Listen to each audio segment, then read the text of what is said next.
Hello and welcome. The Chinese President Xi Jinping has arrived in Moscow for his first visit since Russia's invasion of Ukraine last year. The visit is a clear sign of support for Russia and its President Vladimir Putin at a time when the Kremlin is under intense international pressure. President Xi's visit comes just days after the International Criminal Court issued an arrest warrant for the Russian leader for alleged war crimes. Beijing has described it as a trip for friendship and peace.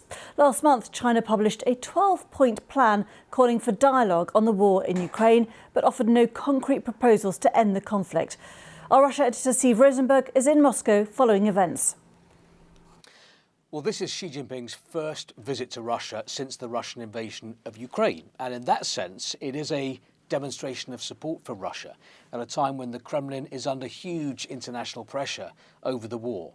Basically, by coming here, I think the Chinese leader is sending a very strong message globally that despite everything that's happened in the last year, despite Russia invading a sovereign nation, waging a war against Ukraine, despite all the nuclear saber-rattling we've heard from Russia over the last few months, despite the fact that there is now an arrest warrant with Vladimir Putin's name on it issued by the International Criminal Court, despite all of that, China is determined to push on and expand cooperation and deepen its partnership with Russia, not out of any love or loyalty to Vladimir Putin, but because China believes it's in China's interests to do that.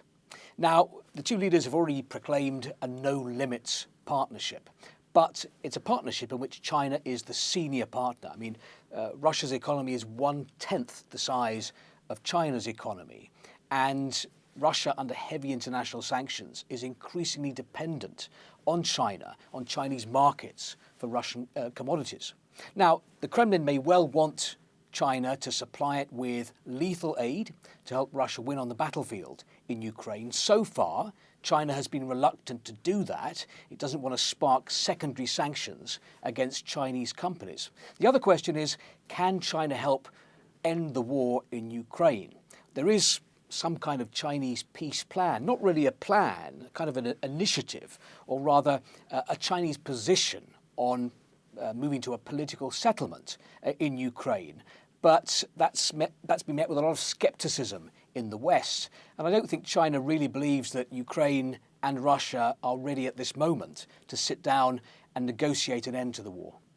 Steve Rosenberg there. Well, our China correspondent, Stephen McDonnell, has more on how Chinese state media is portraying this trip.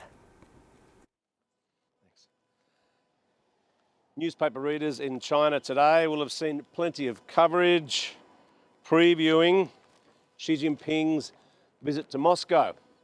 And keen readers will have even noticed an article by Vladimir Putin, just as readers in Moscow will have seen an article by Xi Jinping. Both these leaders have articles published in each other's countries. Vladimir Putin's article is speaking about the West, how it's going backwards, how it's losing its influence. Contrasted this to China, and Vladimir Putin said that his government welcomed China's efforts to broker a peace in Ukraine. However, he did say that the talks needed to be genuine and also they needed to reflect the current geopolitical realities. Now, that expression, current geopolitical realities, he could be talking about what the military observers say is the facts on the ground. So, for example, the land which Russia has already claimed from Ukraine, it sounds like it could be suggesting that we want to keep that as part of a peace deal. Obviously, the government in Kiev is not going to go along with that. They've already said that Russia needs to pull back out of all of those areas before peace talks can even start. However, the fact that both Xi Jinping and Vladimir Putin have not only mentioned the Ukraine war in their articles, but have also mentioned this process of peace talks, means that it is in all likelihood going to be front and centre when they have their talks in the coming days. But you would love to be there when they're speaking behind closed doors.